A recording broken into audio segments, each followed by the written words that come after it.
Hey everybody, welcome back. Today's video is going to be about my current favorite 10 fragrances from my collection. So I'm not going to go into the spiel about how I choose these 10 fragrances, but if you read the description below, I've done a couple of videos already using this method. If you read the description, there'll be a link to the previous videos which explain my process for choosing my top 10. So I like to do this every 6 months or so, and what I have noticed when I've done this is that it's certainly the selections are kind of skewed to what I have been wearing more during that 6 months, anything new that I've been paying more attention to, but there are always a couple of fragrances that you know stay in that top 10. Some go out, some come back. So I won't go on any more about it. I'll get straight into the top 10. So like I did with the previous video is I will point out what was at each position in the last video on this side, and then I'll point out the new fragrance on this side. So let's get started.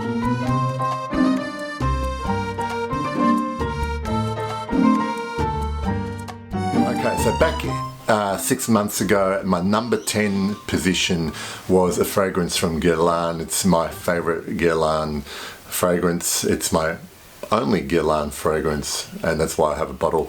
It is Guerlain Heritage. This was at number 10 in my last video.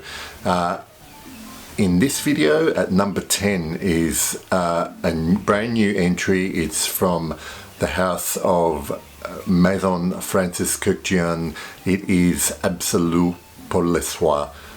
Now, I was gifted like a partial bottle of this, and I had smelled it just a couple of times previous to that bottle coming into my hands, and it was pretty much love at first sniff. And I know people talk about it being quite animalic and challenging opening, but for some reason on my skin all those elements tend to get toned down. So what I was smelling was just this gorgeous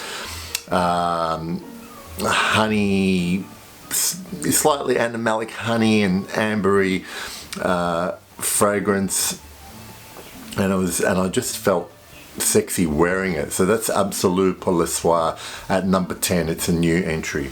At number 9, 6 months ago, was Zoologist's Rhinoceros, which is still one of my favorite Zoologist fragrances, but that has now dropped out of my top 10. Number 9, it's been replaced by a fragrance from a house that actually has 3 entries in this top 10, and it's the only house that's represented more than once.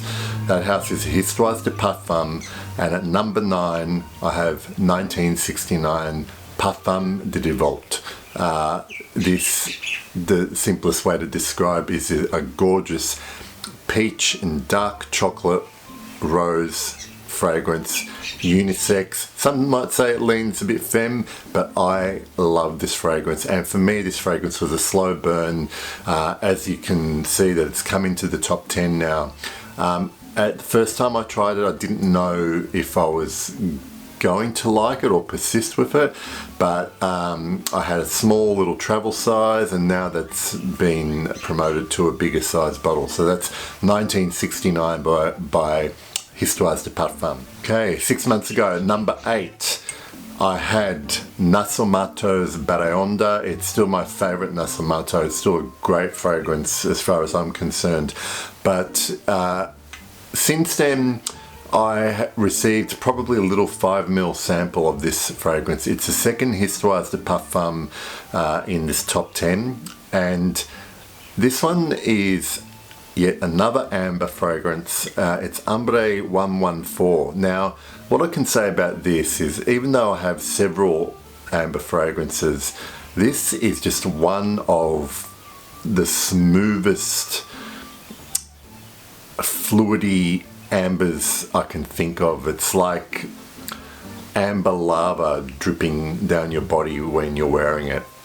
is the best way I can describe it. So it's Ambre 114, and it just feels a lot smoother, you know, than a lot of the other ambers I have. And those ambers all have different things that I like about them, and this one is just silky amber.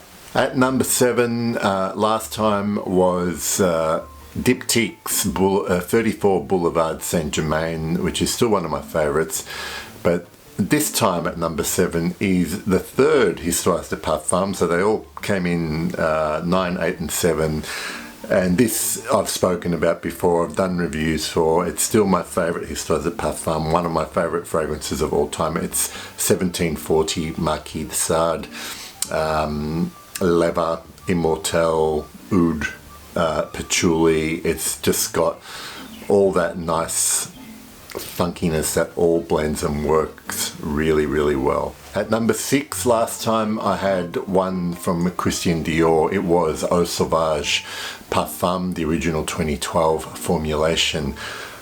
This time at number 6, it's been replaced by Sultan's Ambre Sultan, and I think it's just about my favourite amber at the moment.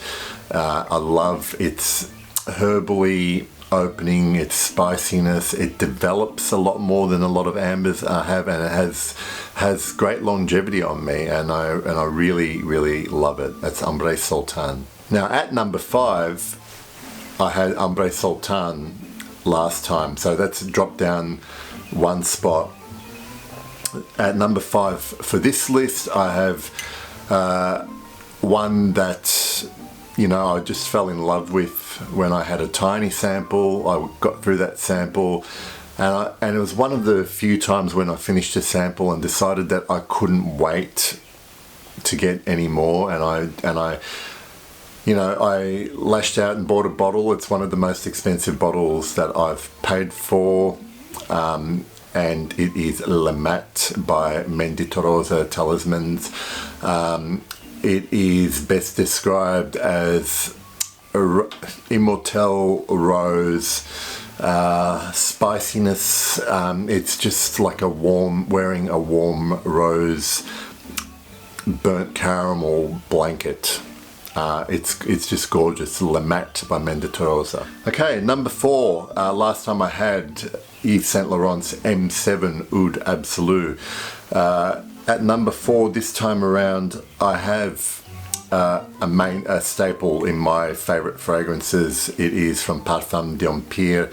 It is Ambre Ete.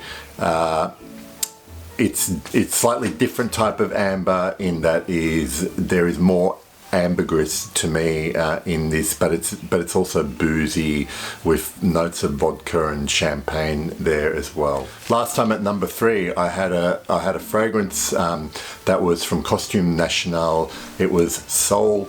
I haven't actually worn it a lot in the last 6 months, and the fragrance that replaces it has actually moved up in the top 10 this time around. It's one of the biggest movers. It is Guerlain's Heritage. Every time I wear it, I like it more. It just reveals more with every wear, and so I get to know it more and I get to love it more. So it's at number 3 this time around, and who knows, the next time I do this it'll probably be at number 1. Okay, so number 2, last time I had Ambre Ete, which has obviously dropped a little this time around. And at number 2 for this list, I have Diptyque's 34 Boulevard Saint Germain. Like the Heritage, with everywhere I fall more in love with this one. This is an everything fragrance for me. It has aspects of everything, like its inspiration. Woody, resinous, floral, citrus, spices, it's got it. But somehow it's been blended and it's its own beautiful, unique smell. That's 34 Boulevard Saint Germain. Okay, so last time at number 1, I had Christian Dior's Ambre Nuit. That has dropped out of my top 10. Not that I don't love it anymore, but 6 months have gone by. I've bought several new bottles and tried lots of new stuff, and it's just, stuff has overtaken it. This number 1 for this list has come from nowhere. I didn't own it 6 months ago. In fact, I had only tried it once 6 months ago, but it was one of those ones where I tried once and I couldn't stop thinking about it, and I don't know why it took me so long to get around to A, just trying it, and B, buying the bottle. It's a designer. When I sprayed it on, was like nothing I had tried before. It was a strange type of opening that I couldn't decide whether I was being repelled or attracted, but it ended up being that I was very attracted, and then it just dried down to this spicy, woody weirdness, and I'm going to have a hard time when I try to review this fragrance because it does magical things on my skin. And probably for a lot of other people. And some people may not like it. It's been around for 20 years now. And yes, it has its fans, but it's not universally loved. But I consider it a masterpiece, and I've loved it recently. It's just a beautiful fragrance on my skin to my nose. It's from Cartier. It's a Jean-Claude Ellena creation. It is the original Declaration EDT. It has great performance on my skin, and like I said, this combination of spicy and like a bitter orange opening is pretty amazing, and I still am hard pressed to find anything that smells like this, whether it's designer or niche. And it's just amazing that this exists in the designer world, but it does also tell me that because it was created 20 years ago, like a lot of other great designers, there's probably not a lot of innovation happening in the designer world as there was back then. But this is a great fragrance, and for right now, this is my #1 fragrance, Declaration by Cartier. I hope you enjoyed this video, and I'd be interested to hear what your top 10 fragrances are in the comments. Thank you.